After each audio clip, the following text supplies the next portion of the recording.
Dear friends, what mistake did you make on the sacred night of Shab-e-Barat, after which this woman turned into a terrifying beast? When the villagers found out, everyone's hair stood on end. Watch this video till the end. You might also make the same mistake, so definitely learn a lesson from this video. In a small town in Pakistan, a man named Mian Ramith and his wife Sakina lived. Ramith was a simple man, regular in prayers, and earned a halal living. But his wife Sakina was very harsh and short-tempered. Her tongue was sharp and her temper hot. She would get angry with people quickly and did not respect her husband much. God had deprived them of the blessing of children. Ramith often cried in prostration at night and prayed to God for children. But Sakina did not care about it. She wanted money and respect. Ramith had a desire for children, but he was content with God's will. His wife would taunt him. Why do you keep crying for children? If God has willed it this way, we should accept it, but her tone had less patience and more arrogance. Ramith would go to his work and pray to God every night, "Oh God, if children are not written in my fate, then increase my patience." But his wife Sakina kept worrying about the world, and her heart kept hardening. One day, Ramith was returning from his work when he encountered an innocent child on the way. The child was probably 4 or 5 years old, in dirty clothes, hungry and thirsty, and very scared. Ramith approached him and asked, "Daughter, where is your home?" But the child was scared. He was not saying anything. Fear and helplessness were clearly visible in his eyes. Ramith felt compassion for this innocent. He thought maybe God had made him responsible for this child. He picked up the child and started walking towards his home. When he reached home, Sakina was standing at the door. As soon as she saw the child, her face turned sour. "Who is this?" she asked in a harsh tone. Ramith lovingly put the child down and said, "This is an orphan child. Found him. On the way, he was hungry and thirsty. I thought I would bring him home and take care of him." Sakina's face turned red with anger. "How did you even think that I would keep him in my house? Children should be our own. There is no benefit in raising others' children." Ramith tried to explain gently. "Dear wife, this child is also God's creation. If we haven't been blessed with children, can't this orphan be a test for us? Maybe if we accept him, God will also write happiness in our fate." But Sakina said impatiently, "No, I have no interest in raising others' children. If you feel so much pity, take him to some school or orphanage." Ramith's heart was hurt. He thought, can a woman's heart be so hard if she does not even show mercy to an innocent? Ramith got angry, seeing his wife Sakina's harshness, that he had been patient for so many days, but today, the cruelty his wife showed towards an innocent orphan was unbearable for him. He said to Sakina in a harsh tone, "God did not give us children, but if he is giving us a chance to raise someone else's child, isn't this is mercy? Why has your heart become so hard? Do you not care about God's reward and blessing? Sakina's anger reached the seventh heaven. She said with irritation, I have no interest in raising others' children. If you love him so much, keep him with you. I can't stay here. In anger, she started packing her stuff, and within a few moments, she was ready to leave for her parents' house. Even while leaving, she said, remember, others' children never become one's own. Rumith felt sad hearing her words, but he had decided that he would not abandon that innocent.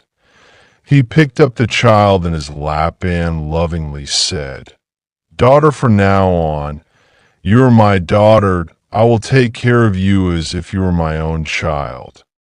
Now, Rumith took full responsibility for the child. He bathed her, dressed her well, and worked hard day and night to provide for her when he would return from work. As soon as the child saw him, she would run and hug him. Her innocent laughter eliminated the loneliness in Rumith's house. Rumith named her Aisha. He gave her Islamic education and also provided her with worldly education. She was growing day by day, and her innocence and simplicity brought peace to Rumith's heart. Rumith was now convinced that this child was indeed a mercy sent by Allah. He would fall in prostration and thank Allah, saying, surprise face, Allah, you have given me this blessing in the form of this child. Grant me the ability to protect her. That a few months later, Sakina's family convinced her that she should return to her husband. They said, Rumith is a righteous man. You cannot leave him alone like this. Ending a marital relationship just out of anger is not right. Sakina also realized that living alone is not easy, and she agreed to go back just for the sake of her husband. But in her heart, she still harbored hatred for that innocent child. When she returned home, Rumith welcomed her with joy, but she immediately created a cold atmosphere in the house. Yes, soon as her eyes fell on Aisha, she turned her face away. Rumith lovingly said, It's good that you have returned. Now we will live together as a family again. But I hope that you will accept this child too. She is very innocent. She hasn't done anything to harm you. Sakina said in a harsh tone, I came back for you, not for this child. He thought maybe her heart would melt with time now. There was a strange atmosphere in the house. Rumith loved Aisha very much, but Sakina treated her with indifference. She wouldn't even look at the child, and if the child went to her, she would scold and drive her away. If Aisha accidentally dropped something or did a small mischief, Sakina would scold her angrily, saying, I don't know where this unlucky child came from. Rumith would feel hurt, but remained silent. He had faith that with God's grace, everything would be fine. One day, Aisha fell ill. She had a high fever. Rumith sat by her side all night, but Sakina did not ask about her well-being even once. That Rumith's heart broke. He fell in prostration and prayed, surprise face, Allah, increase my patience and protect my innocent child. As days went by, Sakina's behavior towards Aisha became even harsher. She considered her an orphan and a stranger, and treated her with great cruelty. When Ramith was home, Sakina wouldn't say much, but as soon as he left for work, she would start torturing the child. Early in the morning, Sakina would put her work on all the household chores. First, clean the yard, then fetch water, wash the dishes, and yes, light the stove too, she would order. In a harsh voice, and innocent Aisha, scared, would comply with her orders if sometimes the child couldn't do a job properly. Sakina would scold her, saying, "I don't know where this calamity came from, not letting me sit peacefully in the house." Sometimes in anger, she would even hit her. Aisha was a pious child. Ramith had taught her prayers in the Quran, and she worshipped Allah wholeheartedly. But even this wasn't liked by Sakina, that if Aisha performed ablution and stood for prayer, Sakina would call, "Out! Now you're showing off. First do the work, then do whatever you want." Many times when Aisha would wake up at night for the Hajj and pray to Allah while crying quietly, Sakina, in anger, would come and push her, saying, "Don't stay up all night and pretend to cry. Now go to sleep." Aisha's innocent heart was very hurt, but she showed patience. She never complained to her father because she didn't want to diminish his happiness. Ramith sometimes suspected that Sakina was treating Aisha harshly, but Aisha always said, "Dad, Mom is perfectly fine with me." She hid her pain and just prayed to Allah, "Oh Allah, find a way out for me." One day, Aisha was busy with household chores early in the morning. It was cold weather, and her little hands were chapped from washing dishes. But Sakina didn't care. "Hurry up, why are you so slow?" Sakina said in a stern voice. Aisha, frightened, started working faster, but then her hand slipped and a glass fell on the floor and broke. That was it. Sakina's anger flared up. Her eyes began to burn like embers. "Oh, you wretched! Is this your only job, to break things and ruin us?" In a fit of anger, Sakina picked a metal utensil nearby and, without thinking, hit Aisha on the head. Thud! Aisha let out a faint scream. Her eyes filled with tears. Patience. "Oh Allah, you are watching, aren't you? You are the greatest judge. That I won't complain to you. Just increase my patience." Saying this, she quietly started picking up the pieces of broken glass from the floor, as if nothing had happened. But inside, her innocent heart was deeply wounded. One day, Sakina sent Aisha to the market to buy some items. It was a cold morning. A light breeze was blowing, and Aisha, with a scarf on her head, was walking quickly. The injury on her head was still not completely healed, but she never complained. Yes, soon as she reached near the market, she suddenly noticed an elderly man, that he had a white beard, a radiant face, and a strange kind of love in his eyes. He was sitting under a tree, reciting a rosary. Aisha felt a strange respect for him. As she was passing by him, the old man saw her and called her with a soft smile, "Daughter, wait a moment." Aisha stopped respectfully and went to him with her head bowed. The old man gently asked, "Who are you, and where are you going alone so early in the morning?" Aisha replied respectfully, "Sir, I am going to the market, and my mother sent me to bring some items." The old man looked closely at her innocent face. He saw that her face showed signs of fatigue and inner pain. He thought for a moment and said, "Daughter, it seems you are enduring a lot of hardships. Am I right?" Hearing this, Aisha's eyes filled with tears. She lowered her gaze but said nothing. The old man gently said, "Daughter, patience bears sweet fruit.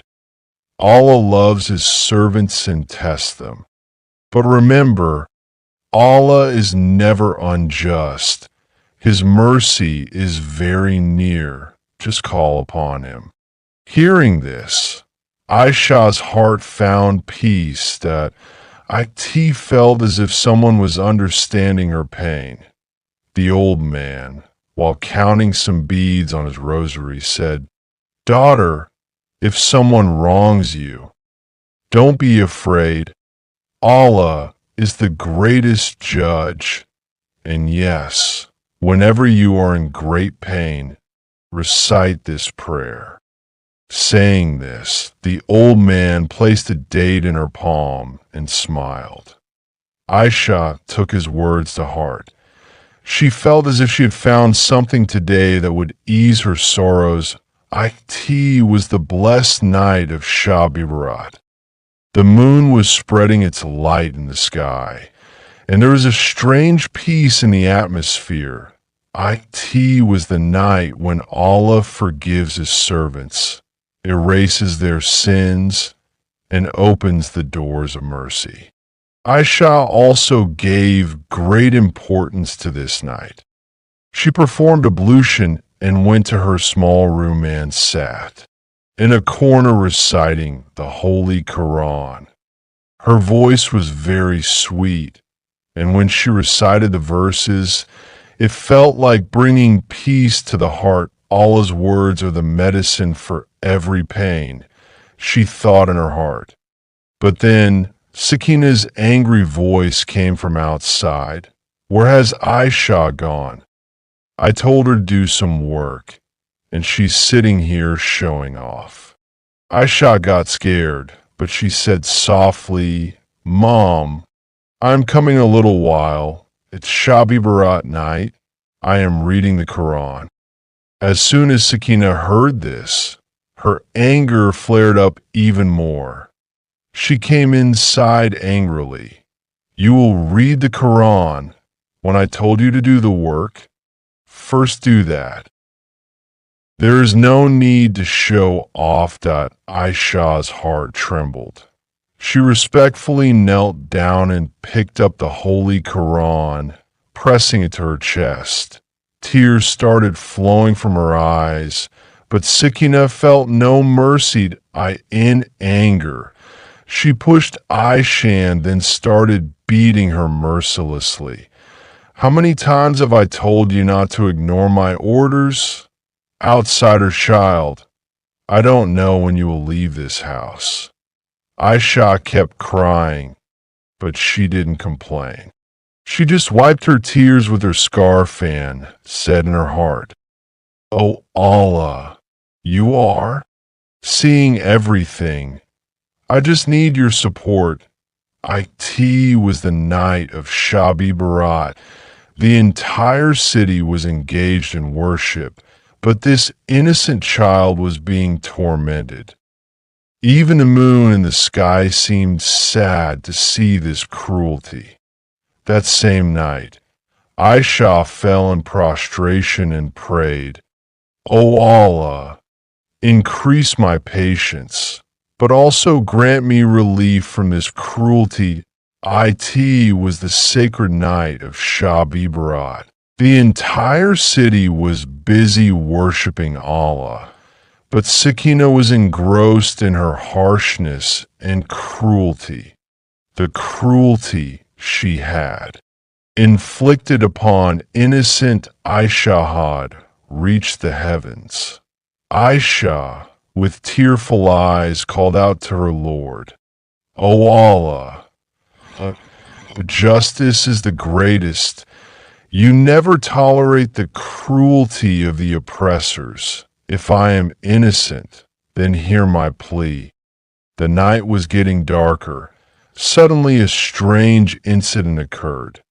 Sakina, who was going to her room to sleep, suddenly fell to the ground. She felt a strange shock and started trembling. Her screams echoed throughout the house. "Oh, what's happening to me? My body is burning. Someone help me." Her voice was so terrifying that the entire village woke up. Neighbors rushed towards her house. When they saw the scene inside, their hair stood on end. Sakina's body was slowly changing. Her eyes turned red. Her hands and feet started deforming, and her mouth began to widen in a strange way. She was transforming from a human into a terrifying beast. People backed away in fear. No one could understand how this was happening. Some elders said, "This is the wrath of Allah. He has punished the one who oppressed an innocent." Sakina began rolling on the ground, screaming in pain, but her voice was no longer human. Her appearance had turned into that of a strange and terrifying beast. Fear spread among the villagers. Some people started reciting verses from the Holy Quran, and some began praying. Aisha, who had been crying until now, raised her head and looked towards the sky and said, "O Allah, you are the greatest judge. I never sought revenge from you, but you heard my plea." Now Sakina started running out of the house, but no one was letting her enter their homes. She was neither human nor animal anymore. She had turned into a terrifying and ugly creature. One of the village elders said, "This is a sign from Allah. When a human crosses the limits of oppression and sin, Allah punishes them in such a way that it becomes a lesson for the entire world." After that night, no one saw Sakina again. Some people said she ran into the woods, and some said she vanished in the wrath of Allah, leaving no trace behind. After this punishment, the villagers came to Aisha and started apologizing to her. They said, "Daughter, we couldn't save you, but now we will accept you as our own daughter."